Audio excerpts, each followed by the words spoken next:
Welcome back नाज़रीन। Sir, अब लाहौर के साथ मजीद इलाके मुकम्मल सील करने का हुक्म दे दिया गया है, जो कि आज रात 12 बजे हो जाएंगे। क्या कहते हैं कि हुकूमत जो कुछ इलाकों को लॉकडाउन करके जो मतलूबा नताइज हासिल करना चाह रही थी, वो हो रहे हैं कि मजीद मेरे और ख्याल में लॉकडाउन की तरफ इस्लामाबाद जा से रहे यही हैं? खबर आई है कि इस्लामाबाद में कुछ इलाके सील किए थे और वहाँ डेथ रेट में कमी आई है और नताज अच्छे निकले हैं। तो शायद वहाँ के कुछ और इलाके सील किए गए। यही लाहौर में किया गया था। लाहौर में जहाँ मैं रहता हूँ वो इलाका भी सील है। जी जी। हालांकि वहाँ पता चला था कि वहाँ किसी घर में 2 या 3 मरीज निकले थे। उनका एड्रेस वो था, वो वहाँ रहते नहीं थे, लेकिन एहतियातन वो भी सील कर दिया गया। और मैं गाड़ी बाहर रखता हूँ अपनी, जब निकलना होता है तो आके उस गाड़ी में बैठ के आ जाता हूँ। इतना सा फासला गली के कोने पे ही है। तो आज तो हमारा इलाका भी सील हो जाए। आज तो आपका इलाका ही माशाल्लाह सील हो जाएगा। आप भी उनमें शुमार होने लगे जिनके इलाके में। अच्छा, अब मसला ये है कि ये इलाके जो उन्होंने सील किए, इसका नतीजा ये हुआ कि उनका ख्याल था कि इसके ताज बेहतर आए हैं। तो उन्होंने मेरा ख्याल में अब कुछ और इलाकों को सील करके लाहौर में देखें, ये Imran smart lockdown smart lockdown smart lockdown, अगर सुबह पूछते तो मैं लॉकडाउन ना करता। उधर जो WHO है वो कहता भी लॉकडाउन करें, 2-2 हफ्ते के लिए लॉकडाउन करें। तो इन्होंने तरीका निकला कि बजाय इसके कि सारा शहर लॉकडाउन करने के, वो इलाके लॉकडाउन कर दिए जाएं जहां ज्यादा खतरा मौजूद है, और कहा जाए ये स्मार्ट लॉकडाउन है। हाँ। लेकिन लॉकडाउन ही है और ये बेहतर है। इससे असर दूसरे इलाकों, उन इलाकों में ही पड़ा जो सील नहीं है, जो लॉकडाउन नहीं है। वहां भी ट्रैफिक जो है इन इलाकों से आती थी ना, वो कम हो गई और सूरत बेहतर हो गई। तो मेरा ख्याल में इलाज इसका यही है कि आप ये इसके आप सोशल डिस्टेंसिंग नहीं कहते, आप इसको फिजिकल डिस्टेंसिंग के वो आपको कायम करना पड़ेगी। और उसी के नतीजे के तौर पर हालात कुछ बेहतर होंगे। हालात बहुत खराब हो गए थे। अब तो हर आदमी को डर लगता था कि जाने कब उस पर कोई कोरोना का वार हो जाए, हमला हो जाए। आप बैठे हुए हैं अपनी शीशे के घरों में और आप पत्थर फेंक रहे हैं। लोग, यानी आपको, लोगों को कितनी मुश्किल है आपको अंदाजा नहीं है। अब तो हर आदमी को रियलाइज कर गया है कि कोरोना की वजह से कितनी अफवाह हो रही है। आप कहते हैं तो लोग पूछते हैं कहाँ है कोरोना।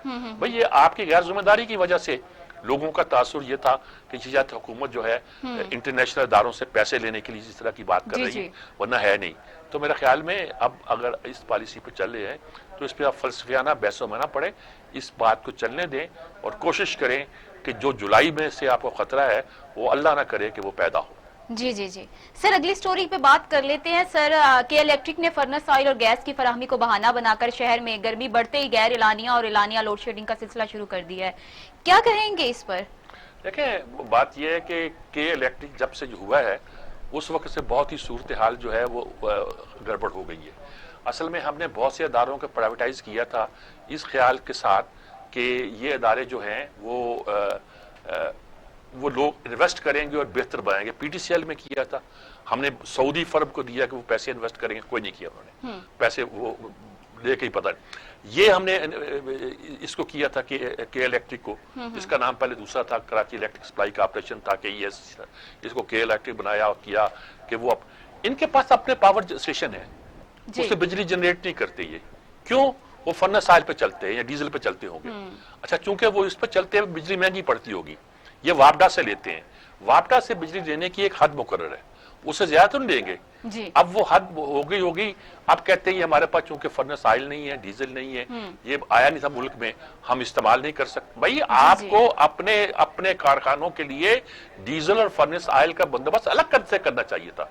आपने वो ऑर्डर दिए हुए थे जी। आप तो एक कारोबारी अदारा है। बिल्कुल। अब ये जितने अदारे प्राइवेटाइज किए गए कारोबारी मकासद के लिए, एक तो वैसे ही कराची पर लोगों की सर, चूंकि ये कराची का मामला है, कराची के और भी बड़े मसाइल हैं, इसी हवाले से बात करने के लिए हमें टेलीफोन लाइन पर डॉक्टर फारूक सत्तार ने ज्वाइन माशाल्लाह माशाल्लाह, फारूक सत्तार साहब तो जितना वो जानते हैं कौन जानता होगा। अस्सलाम वालेकुम डॉक्टर साहब।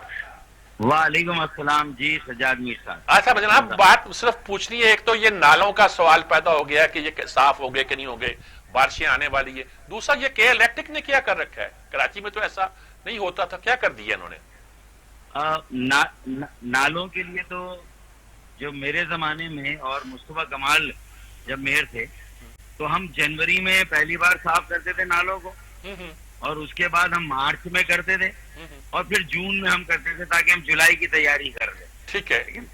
और उन तीनों की डॉक्यूमेंट्री वीडियो बनती थी, और कितना टन कचरा निकला, कहाँ डिस्पोज हुआ, कौन कौन से नाले साफ हुए, और उसका क्या बजट था, किसको ठेका दिया, ये शफाफ तरीका है। लेकिन वसीम अख्तर साहब जब से मेयर आए, मेरे जो इब्तदाई झगड़े हुए पार्टी में और मेयर से, तो उसमें एक झगड़ा नाले का भी था। ठीक है। क्योंकि मेरे इल्म में था कि 40 करोड़ की फाइलें बनती हैं, 40 करोड़ के ठेके, वो सिर्फ फाइलों में साइन होते हैं, कचरा नाले वाले साफ नहीं होते। अच्छा अच्छा। अब तो इन्होंने बिल्कुल हाथ उठा लिया और कह रहे हैं हमारे पास तो पैसे है ही नहीं और हुकूमत सिंध ये करे। अच्छा, अभी जून के महीने में तय कर रही है और बारिशें बिल्कुल सर पर हैं। ये चीजें मई और अप्रैल के महीने में तय हो जानी चाहिए। इसके ठेके अवार्ड हो जाने चाहिए। कोई भी पैसा दे, हुकूमत सिंध दे, तो मतलब ये कि बिल्कुल जब सर पे आ जाएगी तो वो इमरजेंसी कानून को इस्तेमाल करेंगे ताकि उसमें कमीशन अपनी मर्जी से ले सके। ठीक ठीक। तो एक तो ये बदनीयती है, बददियानती है, शफाफियत नहीं है। और रूल कौन रहा है? कराची के अवाम। अच्छा, और कराची के अवाम क्या है?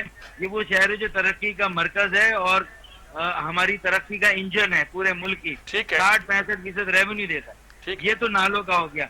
इसी तरह के इलेक्ट्रिक चले, उनको मॉनिटर कौन करेगा? सुई सदन गैस जो है वो सरकारी इदारा है और ऑयल एंड गैस जो है वो वफाकी हुकूमत की मिनिस्ट्री है और निपरा भी वफाकी हुकूमत के साथ काम करती है, चाहे कितनी ऑटोनोमस हो, कितनी खुद मुख्तार हो। तो हुकूमत की जिम्मेदारी है कि वो इस चीज को वेरीफाई करे कि हाँ गैस कम है इसलिए बिजली कम हो रही है।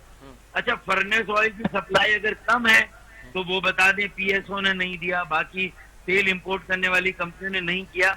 तो ये आपकी बात बिल्कुल दुरुस्त है कि वो महंगी पड़ती है उनको बिजली, उनका प्रॉफिट मार्जिन बहुत कम है, उसमें उनको मेहनत ज्यादा लगती है और उसका वारा नहीं खाता, तो वो खिदमत करने के लिए तैयार नहीं है।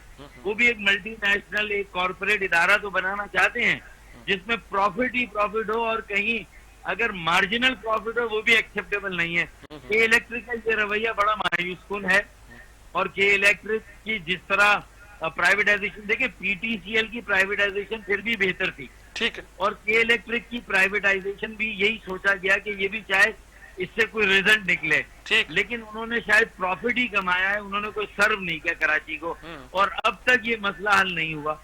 तो मैं समझता हूँ कि एक तो एग्जैजरेटेड बिल है, मुबालगा आमिर। आप देख लें कि एक घर, मैं मिसाल देता हूँ मेरे जानने वालों का, मैं आज बैठा था बिल वालों के साथ, एक घर में एक एसी चल रहा है, 400 यूनिट इस्तेमाल होते हैं, अप्रैल जो है वो मार्च अप्रैल में 750 इस्तेमाल होते हैं अप्रैल मई में, और मई जून में होते हैं 1350। मैं ये कह रहा हूँ कि एक एसी चल रहा है 3 महीने से, तो ये 3 गुना कंजम्पशन कहाँ बढ़े, कैसे बढ़ गई? तो आज मैंने उनसे ये सवाल पूछा, मैंने एक मिसाल दे के कहा कि ये कैसे हो रहा है कि हाँ ठीक है आपका पीक आवर के अलग है, ऑफ पीक आवर के अलग है, आप उसमें ऊपर नीचे कर लें, आप अपना रेट अगर यूनिट ज्यादा इस्तेमाल हो उसमें बढ़ा लें, चले वो पॉलिसी है, उसको हम मान लेंगे, वो हम कड़वा घूंट भी लेंगे। लेकिन ये आप कंजप्शन कैसे बढ़ा रहे हैं जो लोग नहीं कर रहे कंज्यूम? छोटे घर हैं, 2 पंखे चल रहे हैं, 10,000 का बिल आ रहा है, 12,000 का बिल आ रहा है, कैसे लोग देंगे? वो अपना घर का किराया देंगे, वो अपने बच्चों की तालीम के लिए कुछ पैसे खर्च करेंगे, 3 वक्त या 2 वक्त की रोटी खाएंगे। ये सोचना होगा स्टेट को और रियासत को कि अब इन इदारों का क्या करना है। मैं नहीं कह रहा कि फौरन कौमियाली नेशनलाइज कर लें, लेकिन रेगुलेशन, ऊपर से निगरानी, मॉनिटरिंग, सारी ऑडिट होता है ना, वो ऑडिट करना पड़ेगा, इंजीनियरिंग ऑडिट करना पड़ेगा, उनका जो फाइनेंशियल ऑडिट है वो करना पड़ेगा, और फर्नेस ऑयल की फरामी, गैस की फरामी, ये सब इदारों को पेन लेना होगा। वो वजीर कहाँ है जो ये नहीं ले रहा? अगर इस्लामाबाद में ये हाल होता तो आज वजीर बैठा हुआ होता। कराची से किसी का कोई वास्ता ही नहीं है, ये तो कोई ओन ही नहीं कर रहा कराची को, और फिर यहाँ जो पॉलिटिकली हुआ वो आपके सामने है। ठीक बात, ठीक बात। बहुत शुक्रिया डॉक्टर साहब, डॉक्टर फारूक सत्तार साहब हमारे साथ थे जी, बहुत उम्दगी के साथ और बहुत प्रिसाइज तरीके से और गहराई के साथ जाकर उन्होंने दोनों मसलों का जो सूरत हाल थी वो वाजे की है। देखिए ना, लोगों को बिजली नहीं मिल रही, लोगों को डर है बारिश आएगी नाले भर जाएंगे, पानी में डूब जाएगा शहर, किसी को कोई परवाह नहीं। और ठीक कहते हैं कि कराची की परवाह कोई नहीं कर रहा, वहां तो जो तामीरात वफाक कर रहा था वो आधी पड़ी हुई है, आधी खुदी हुई सड़कें, जिस तरह गोया पेशावर की वो रैपिड बस सर्विस जो थी उसका हाल हुआ है, तो खासा एक मुश्किल सूरत हाल पैदा कर दी है लोगों ने। जी सर अगली स्टोरी पे बात कर लेते हैं। सर पाकिस्तान का जो करंट अकाउंट खसारा है एक बार फिर सरप्लस हो गया है और मौजूदा साल 2020 में पाकिस्तान को गैर मुल्की कर्जों की अदायगी के लिए एक बड़ी सहूलत हासिल हुई है। हाँ जी, हम कशकोल हमारा माशाल्लाह भर गया जी और 1.5 अरब डॉलर जो है वो आगे 50% इन्होंने दे दिए हैं और हम इस बात पे खुश हैं कि हमारा जो खसारा था वो कम हो गया है। भाई खसारे इस तरह भीख से कम नहीं हुआ करते, वो दस्तो बाजू से कम होते हैं, मेहनत से कम होते हैं, वो अकल से कम होते हैं। वो आपको तदब्बर करना पड़ेगा, आपको अर्न करना पड़ेगा। आपको अगर अपनी इंपोर्ट आपकी कम हो जाती है, आप खुश हो जाते हैं, इस पूरे महीने में फर्नेस आज नहीं आया, इस पूरे महीने में डीजल नहीं आया, इस पूरे महीने में पेट्रोल नहीं आया, और आप खुश हो जाते हैं कि साहब ये सब चीजें हमारा इंपोर्ट